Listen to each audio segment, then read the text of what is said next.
Welcome back. आपका स्वागत है आपके हमारे यूट्यूब चैनल आर्ट ज्ञान कला में। और मैं ज्योति चौहान आज आपको लेकर आई हूँ फिर से वही जो टॉपिक हमारा चल रहा था उसी के आगे का आज मैं फिर से लेकर आई हूँ। देखिए, हम पढ़ रहे थे लोक कला। लोक कला क्या है उसके बारे में हमने पढ़ा। अब हम आज जानेंगे लोक कला कहाँ से शुरू होती है। सबसे पहले हमें लोक कला कहाँ दिखाई देती है। तो देखिए, एक चीज फर्स्ट ऑफ ऑल मैं बता देना चाहती हूँ कि मेरा नया बैच स्टार्ट हो रहा है। तो जो लोग ज्वाइन करना चाहते हैं, आगे की जो आने वाली वैकेंसी है, जो आगामी वैकेंसी के लिए, वो लोग ज्वाइन कर सकते हैं। और मैं देख रही हूँ कि आप लोग पूछते भी हैं टाइमिंग। तो जो टाइम है मेरा, वो टाइम है शाम को 9 बजे से 10:30 बजे तक PM। कुछ लोग इसको रात कहते हैं, रात में ही, ठीक है। तो ये टाइमिंग है, इसमें नया मैच शुरू हो रहा है, आप ज्वाइन कर सकते हैं। देखिए, KBS की वैकेंसी आने वाली है और जो आपकी TGT की है वो भी आने वाली है, उसके लिए आप ज्वाइन कर सकते हैं।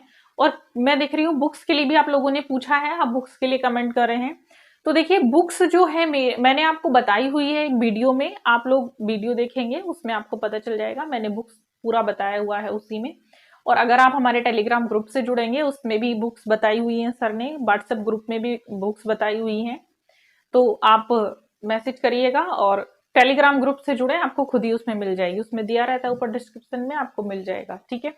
अब देखिएगा, अब हम पढ़ते हैं लोक कला क्या है। तो देखिए, लोक कला कहाँ से शुरू हुई, क्या है, तो हम पढ़ लिए थे, कल ही हमने पढ़ा था कि लोक कला क्या है। लोक कला आपको समझ में आ गई। देखिए, लोक कला का इतिहास अगर हम जाने तो बहुत पुराना है। कहा जाता है कि पहले से जो यहाँ की बात की जाए इस समय, तो मैं आपको बता चुकी हूँ ये आदिवासी जनजातियों के माध्यम से ये शुरू हुई थी। और ये पारंपरिक एक कला है जिसे त्योहारों पर ये की जाती है इस तरह से। दूसरी चीज मैंने एक चीज और मैं आपको बताऊंगी, ये कहाँ से हमने देखी है, ठीक, कहाँ से ये शुरू होती है। तो देखिए, लिखेंगे लोक कला का रूप कहाँ से मिलता है, कहाँ से शुरू होती है। अगर देखा जाए लोक कला का रूप, तो ये महाभारत के समय का है। महाभारत में लोक कला हमें दिखाई देती है, ठीक। महाभारत में, रामायण के समय हमें लोक कला का रूप दिखाई देता है। तो ये उसी समय से देखिए चली आ रही है। और इसके बाद अगर आप देखेंगे तो सिंधु सभ्यता में भी हमें देखने को मिलती है, ठीक। तो देखते हैं सबसे पहले लोक कला का उदाहरण कहाँ कहाँ पर मिलता है। तो सबसे पहले जो उदाहरण मिलता है इसका मिलता है सिंधु घाटी, ठीक। सिंधु घाटी में हमें देखने को मिलती है। और सिंधु घाटी सभ्यता में ये किस पर हमें देखने को मिलती है, तो मृद भांड पर। कहाँ देखने को मिलती है, मृद भांड पर हमें देखने को मिलती है, राइट। एंड देखिए नेक्स्ट है इसमें, अगर हम देखें मौर्य काल में किस रूप में दिखाई देती है, तो ये मौर्य काल में भी दिखाई देती है। मौर्य काल में इसका रूप था जो सबसे प्रचलित है, यक्ष और यक्षिणी की मूर्तियों पर।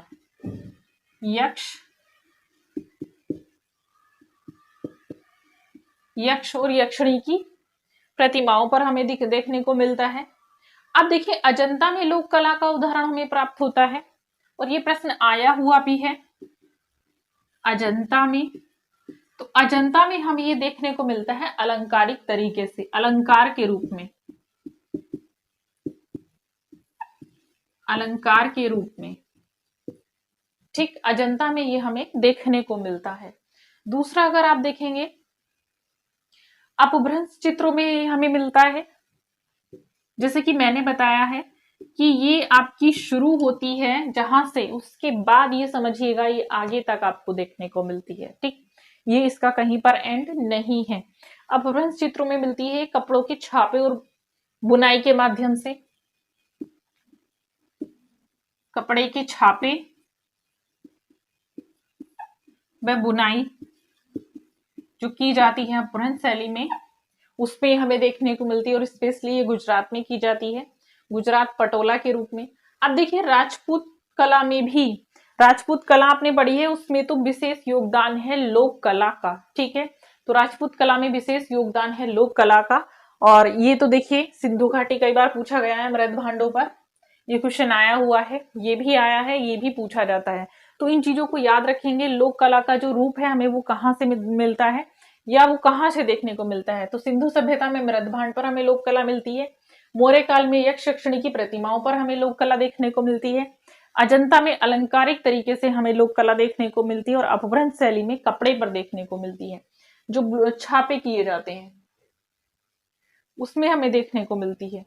कई बार देखिए इसमें एक प्रश्न आता है कि भारत में लोक कला को जीवित किसने रखा था। तो भारत में लोक कला को जीवित रखने वाली स्त्रियां सबसे आगे आती हैं। कहा जाता है कि इसको स्त्रियों ने सबसे आगे रखा और स्त्रियों ने ही इसको बढ़ावा दिया था और स्त्रियों के माध्यम से ही इतनी आगे आती है। आप देखते हैं जो पुरस्कृत होती हैं वो महिलाएं होती हैं लोक कला के माध्यम से, ठीक है, जैसे दुलारी देवी। तो इसमें इसको जीवित रखा,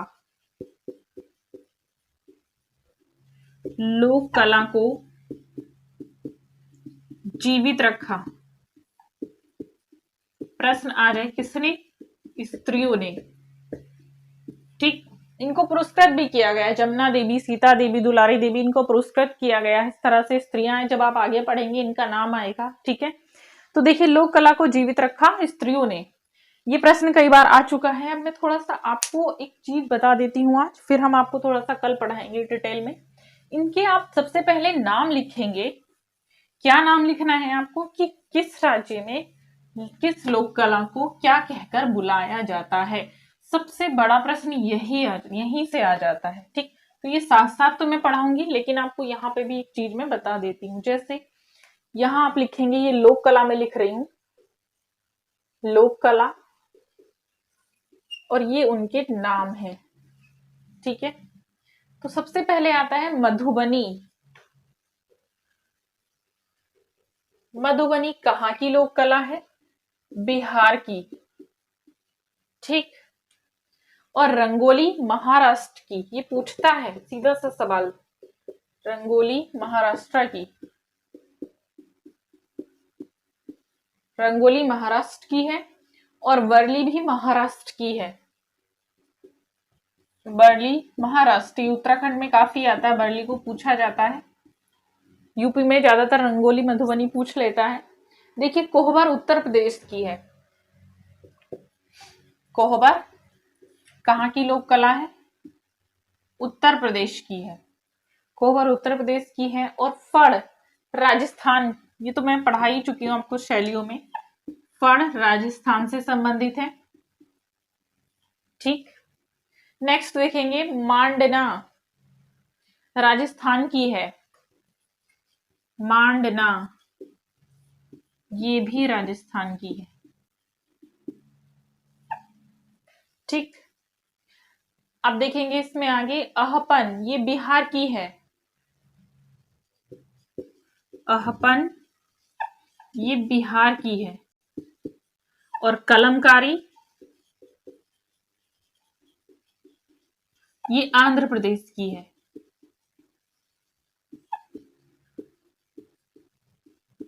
कलमकारी कहाँ की है? आंध्र प्रदेश की है। और देखिएगा फुलकारी, फुलकारी हरियाणा की है,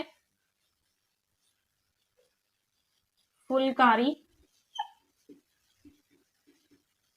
हरियाणा की है। देखिए वैसे तो बहुत सारी लोक कलाएं हैं और उत्तराखंड की अलग है, उत्तराखंड में ही कला काफी सारी आ जाती हैं। तो इस तरह की लोक कलाएं मैं आपको पढ़ाऊंगी। ज्यादातर जो पूछा जाता था सवाल अभी तक तो यही आता था कि सिर्फ आपको नाम दे दिया जाता था या ये पूछ लेता था बिहार में कौन सी लोक कला प्रचलित है, और या फिर ये पूछ लेता था कि मधुबनी किस राज्य की प्रसिद्ध लोक कला है। इस तरह से आपको प्रश्न आ जाता था। लेकिन अब देखिए पैटर्न सभी एग्जाम का धीरे धीरे चेंज हो रहा है, तो थोड़ा सा आपको डीप पढ़ना पड़ेगा, सारी चीजें पढ़नी पड़ेंगी, ठीक है। तो सारी चीजें आपको पढ़नी है। अब इसका थोड़ा सा डिटेल हम लेकर आएंगे आपकी नेक्स्ट वीडियो में। तब तक के लिए धन्यवाद।